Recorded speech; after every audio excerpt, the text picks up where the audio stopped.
What is going on, my Super Sandwiches? Romstar here with Kirabug for Dragon Ball Super episode 62, talk, discussion, review, whatever hell kind of label you want to toss on it. We're talking about the next and most recent episode. So, let's talk about the disappointment part first. How about that? Yeah, like I was eating these macadamia sea salts, and like 10 minutes into the episode, I was like, wow, I'm more interested in my macadamia nuts than this episode. It was sad. To be fair, they left last week's episode on such a high note. Like, Trunks had this incredible transformation. It was very, very confusing. It's like, we saw a blue aura, but the yellow aura on the outside. So it's like, oh, next week for 62, we're probably going to get the explanation for what the form is. We're going to get an epic fight. We didn't get any of that. Instead, what we got was Trunks literally gets knocked out in the first 2 seconds. Well, I mean, to be fair, he was a badass, and the entire fight was pretty good. Like, he was like, standing up to both Black and Zamasu together. Like, they were attacking him relentlessly, and the fact that he was able to keep up and not go down while Vegeta and Goku were down was incredible. Like, I love that part. That was a great storyboard right there. But as far as what I expected, it's like after seeing Goku face off against Black last week, and then a couple weeks ago when we had that other intense fight, it's like the what's the word? Expectations were really high, and then it didn't happen. It's like, oh. Plus the bad animation was. Yeah, they were definitely a lot of wonky parts. The art was very wonky at times, and it wasn't smooth. No, not at all. And the animation also was very stiff. I mean, for starters, they reused several scenes several times. When they were showing from Mafuba, same scene. When they showed off the part where Black was about to fire the Ki Blast, same scene. Literally, they just reused it. It's as if they saved all their budget in this episode for the flashback, and that by far was the best part when this showed, King Piccolo facing off against Roshi and Roshi doing the Mafuba. That was probably the highlight of the episode. But as far as everything else, it was just kind of like, oh, okay. I guess I'll wait till next week. Yeah. So to kind of break down everything that happened, now we can actually discuss the breakdown in case you didn't watch for whatever reason. We got the fights continuing. Trunks is transforming. He's raging, getting really, really angry, trying to hold Black Zamasu back and allow Goku, Vegeta, Bulma to get back in time or to the past and figure out a way to, succeed, to beat Black, beat Zamasu. Like, what can be done? And there they find Beerus, and Beerus is all like, you're right. So I guess, Trunks' argument was pretty good. I suspected all along. Yeah. Well, what's interesting is Beerus, he acted very, very differently. And they showed off at the very end when he immediately, instead of going home, because like he was all like, oh, well, this is my time. I don't care what happens in the future. I'm only responsible for this world, whatever. Peace out. He left.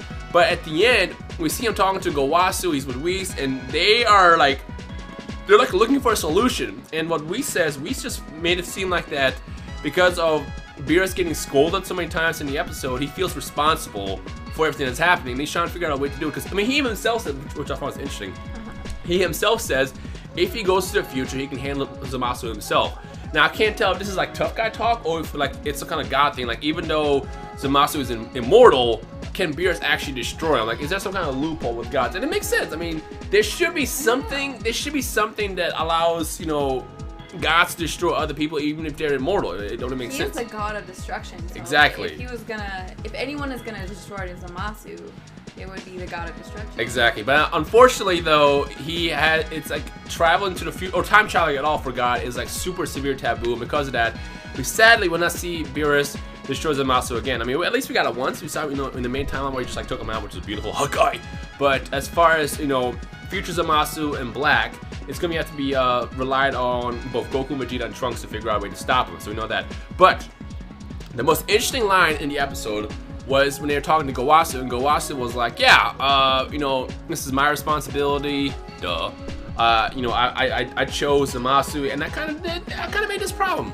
Even though he said that was the cause of all of this. Yeah. It's like, dude, you should have realized this a long time ago.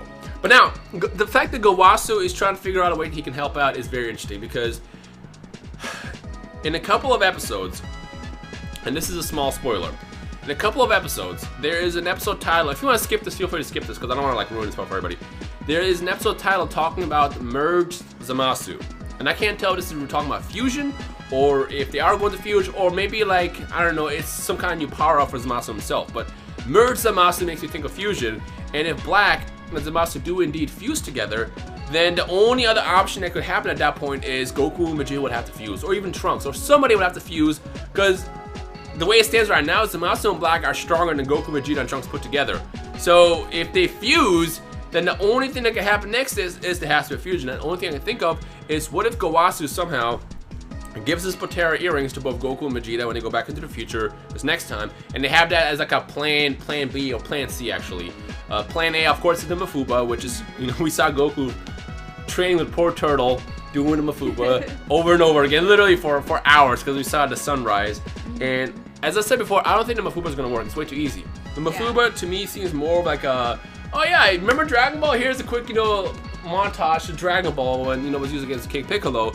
But again, even then, the Mafuba didn't really work. Like, but I feel like it is necessary for them to try it, because if they didn't, guess what? All of us fans would be like, well, why didn't they use that? And then, so they have to show that it won't work. I mean, I do know that a couple weeks ago, there were several of you guys who commented on my videos as well as on Twitter, like, well, what's Evil Containment Wave? You know, Mafuba, can that come back? And I was like, yeah, that's actually a good theory. And I'm glad that they're actually doing that. Like, I love that they're showing off, you know, stuff from the past, especially from Dragon Ball. It's great. By the way, to those who don't watch Dragon Ball, go watch Dragon Ball. Trust me on it, it's a great series.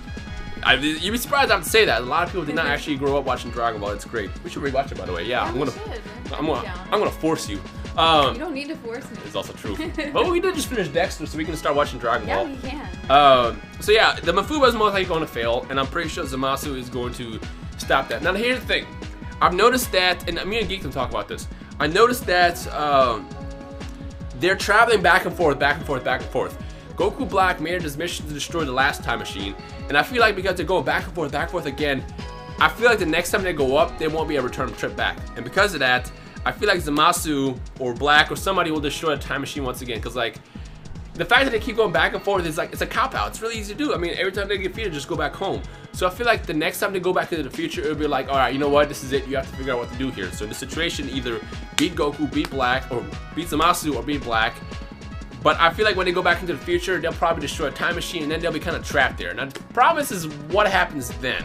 Well, the only other option I can think of is, you know, Goku could always hit the Omni King button. I was thinking that too. Because like we're still waiting on Omni King to show up, and whether it be, I don't want him to show up and be the reason why Black and Zamasu are defeated. That'll be a bigger cop out than the Mafuba. Yeah. But I feel like if they go into the future again for this next trip, Zamasu destroys this. It's like, okay, look, you guys are gonna have to stop the problem right now, because Black and Zamasu did point out the fact that every god is dead in you know that world right now, that timeline, and the only key to, you know, potentially stopping them is the time machine. So he's gonna probably do everything he can, both of them will, to destroy the time machine. So what I feel is gonna happen is probably next week or week after that, when they go into the future, try the Mafuba, it's gonna fail, number one, and two, they're gonna destroy a time machine. And now it's like, all right, what are you gonna do next? What do you do? What do you do? What do you do? So I'm thinking that because Gowasu said that line at the end, is like, you know, this is my responsibility, I'll figure it out. And they have no other Potara earrings other than, you know, Supreme Kai. I guess you could also give it to him. I feel like just to be like some kind of use, some kind of help, it's like, all right, you know what? Let me help you. Take these, put these on if you need them. We'll worry about splitting you guys later, because we already know that the Dragon Balls can fix it. We saw Kibito Kai and Kibito and the Supreme Kai split in the manga and the anime, so you know you can use that later. So I feel like we might get some Super Vegito action in the near future, and I hope so, because like seeing that in today's standards would be incredible. On top of that, they're gods. I mean, who would not want to see that's true. Super Saiyan Blue, freaking Super Saiyan Blue, Super Vegito? I mean, incredible. It'd be awesome. It's super hype. Now, you know, I'm a big fan of Gogeta, but I don't think they have time to dance. Like, hey, yo, Zamasu Black, hold on, we're gonna do this dance real fast. They're not gonna do that. Like, Zamasu, the reason why Zamasu and Black are such great villains is because they don't stall. Like, Cell will be like, yeah, go ahead, fuse. I want to test my power, and then he will lose. Dragon Ball Z is like known for stalling in fights. It's like, why don't you just punch him in the face while he's like doing this? Exactly, and you know, the friggin' spirit bomb. And yeah, like, really? Just hold on, I need 5 episodes. No, listen, this is how this works. Zamasu and Black get stuff done, like, and that's what I always liked about Trunks too. Trunks is great because like when the Majin Buu threat happened in his timeline, you know, when Deborah showed up with Babidi, what do? He literally killed them before they could do it. Like, that's how it should have been done. Whereas Goku and Vegeta are kind of idiots, and they usually lead to, they exacerbate stuff basically, which means to make things worse. Yeah. It's from Shaun of the Dead. No, but just someone exacerbating stuff. No, but I feel like because of how evil and on the plan they are, Zamasu and Black will do everything they can to not let them fuse. And on top of that, Zamasu should know what happens. Like, oh, they got the Potara, stop them. Like, they might even try to stop that. And before they do get the Potara, and they're about to fuse, and they crush the earrings before that happens. In which case, like, oh, what happens now? So yeah. The last thing I want to talk about is we still have no explanation about Trunks. Like I said, I was hoping they would explain. I mean, he has blue ki inside his yellow ki. It's like a fake Super Saiyan blue. I don't know. Hopefully next week they might explain what happened. But there's potential there for Trunks to go Super Saiyan blue in the future. So hopefully we can see something like that. Because it'll be nice to see Trunks get a transmission. Although, here's a question I asked today. Would you rather have seen Trunks go Super Saiyan 3 or the form that he had? I'd rather go Super Saiyan 3 because it just would have been epic to see it. Yeah, I would like to see that too. I mean, we know the power scaling would have been off. Obviously, Super Saiyan 3 isn't the same level as Super Saiyan God, but still, it would have been cool to see someone else go Super Saiyan 3 outside of Goku for once. Although, if they can explain what his form is, I'm okay with that then too. So, I guess for now, let's wait a couple more days, 5 days to be exact. And when Saturday rolls around, we'll get some more information, hopefully. And on top of it, we'll get an intense fight. Next week, I'm excited about because Vegeta seems to get more and more angry. And he's just been getting his ass kicked every single time. And hopefully now, when he's going to go train in a time chamber while everybody's kind of waiting for the time machine to fill up. I feel like when he goes back, he's going to have like some epic revenge time against the Zamasu Black. Fingers crossed he doesn't get these usual L's that he's been getting. But I want him to just basically, get some kind of form of satisfaction. And then from there, they can figure out what happens next. You're going to attempt the Mafuba probably, and then hopefully, if the rumors are true, it's going to go into the stages of fusion. So we'll see what happens there. But for now, what do you guys think of episode 62, I guess?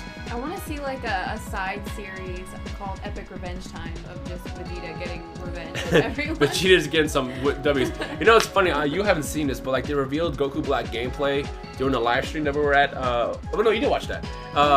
And it's funny because during the actual gameplay, they showed off Goku Black's combos and stuff, but they used Super Saiyan God Vegeta as the dummy. That's funny. Just getting his ass kicked the whole time. I was like, even in the games.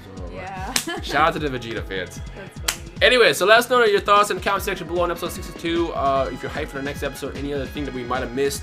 Shout out to Gohan realizing again that he could have been a use. You saw that rage inside his heart. Like he's like, you know what? I think I could have helped. Hopefully that might lead to something, but we don't know. But for now, Chi-Chi's still annoying. And anything else you want to say? Yes. Let us know your thoughts. I mean, you want to tell her? It's like, oh, where's Goku? I don't know. Why do you have to come right now? Shh, go away. So dense. Yeah. Anyways, let us know your thoughts on episode 62. If you're hyped for the series, enjoy these reviews, all that stuff, leave a like. And I guess for now, we end the video right here. So enjoy the rest of the day. This has been Kieran back on Rhyme Style, and we'll see you guys in the next review next week. Peace.